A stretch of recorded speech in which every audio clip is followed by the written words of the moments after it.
എനിക്ക് ഓരോ നിമിഷവും നിറവുള്ളതാണ്, വ്യത്യസ്ത ഭാവങ്ങൾ നിറഞ്ഞതാണ്. ആഴമുള്ള അനുഭവങ്ങളിലേക്ക് അവ വഴി തുറക്കുന്നു.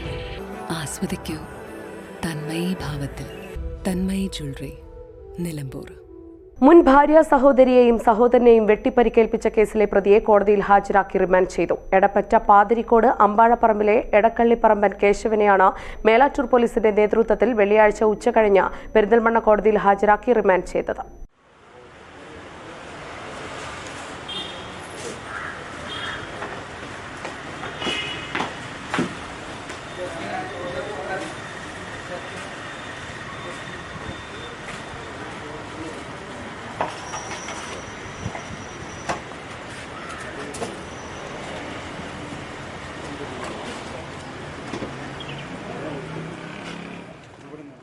കഴിഞ്ഞ ദിവസമാണ് കേസിനാസ്പദമായ സംഭവം നടന്നത്.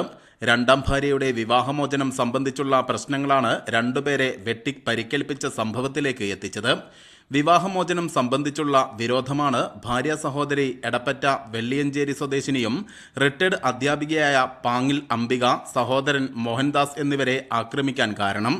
വ്യാഴാഴ്ച വൈകിട്ട് 3 മണിയോടെ കിഴക്കുംപാടം വെള്ളാരംകുന്നിലായിരുന്നു സംഭവം. ബന്ധുവീട്ടിലെ ചടങ്ങിൽ പങ്കെടുത്ത് മടങ്ങിവരികയായിരുന്ന ഇരുവരെയും കേശവൻ കയ്യിൽ കരുതിയിരുന്ന വെട്ടുകത്തികൊണ്ട് ആക്രമിക്കുകയായിരുന്നു. അതിനുശേഷം പ്രതി മേലാറ്റൂർ പോലീസ് സ്റ്റേഷനിലെത്തി കീഴടങ്ങുകയായിരുന്നു. അംബികയുടെ സഹോദരിയെ കേശവൻ രണ്ടാം വിവാഹം ചെയ്തിരുന്നു. 1 വർഷം മുൻപ് ബന്ധം ഒഴിവാക്കിയിട്ടും വിവാഹമോചനം സംബന്ധിച്ചുള്ള പ്രശ്നങ്ങൾക്ക് പരിഹാരമാകാത്തതാണ് പ്രതിയെ ആക്രമണത്തിലേക്ക് നയിച്ചതെന്ന് പോലീസ് പറഞ്ഞു. പരിക്കേറ്റ അംബിക, സഹോദരൻ മോഹൻദാസ് എന്നിവർ പെരിന്തൽമണ്ണയിലെ സ്വകാര്യ ആശുപത്രിയിൽ ചികിത്സയിലാണ്. News bureau, Melattur. സ്വന്തം ഹൈസ്പീഡ് ഇന്റർനെറ്റ്, നമ്മുടെ സ്വന്തം ഇന്റർനെറ്റ്.